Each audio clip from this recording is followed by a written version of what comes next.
Welcome to Ben Murphy's first presentation of a scientific standard. Today, I wanted to begin by asking you all out there in the audience, how do we move and what makes objects move? How about you there in the audience? How do we move? With our feet. With our feet, yes. And what makes objects move? Air. Air. Excellent.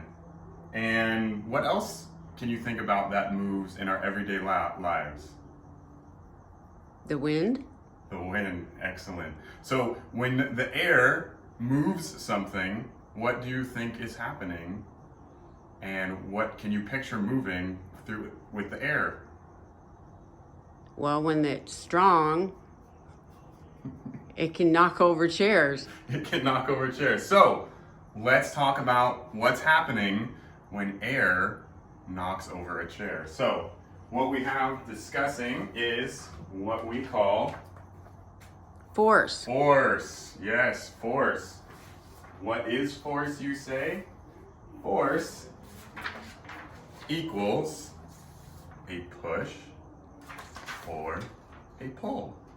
Oh. So, just like the chair in the wind, if we act as if my hand is the wind and these cups are the chair, what do you think will happen if I use my hand and I make a big push?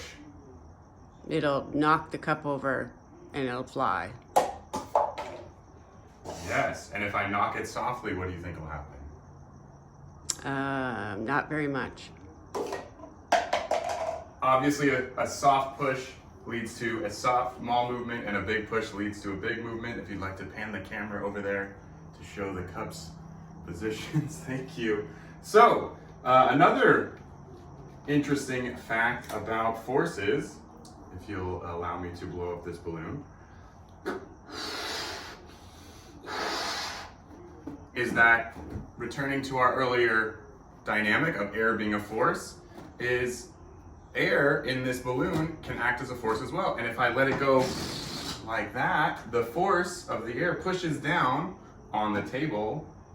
The table actually pushes back up, but we'll get to that later. And the balloon takes off. So, if my lovely assistant could point to me where Behind on the right. behind on the right.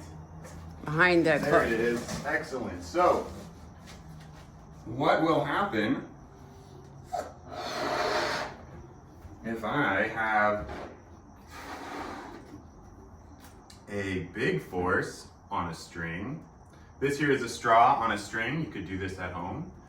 So if I tape the balloon to the string and I have a balloon about the size of my hand, let's see what happens.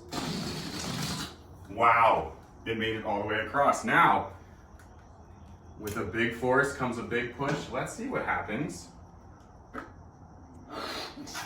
with a little push. What do you all think is going to happen with the smaller balloon?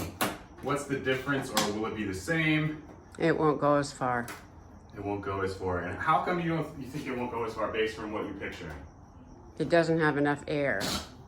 You're right. It only made it halfway. Very good.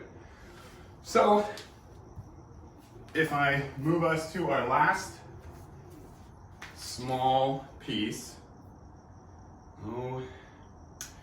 basically, we will show that if we use balloons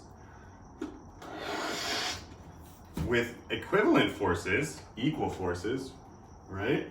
Mm-hmm. Then let's see what will happen to the straw if they're going in opposite directions. We call them opposing forces. I'm gonna get this, I know I am. Believe in yourself, children. You can do it. You can do anything. Oh, I'll get it.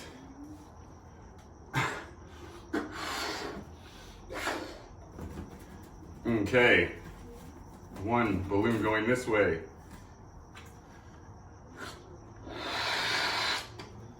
One of similar size going the other way. What do you think will happen?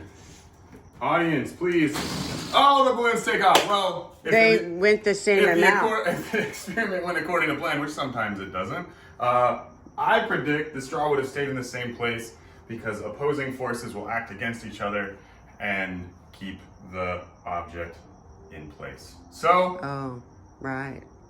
if we want to expand that, we could talk about how gravity pulls us downward to the earth, but why aren't we moving? Because there's an opposite force, which we'll get into in our next segment. So thank you for watching my demonstration on force. Remember, force, simple as that, force equals a,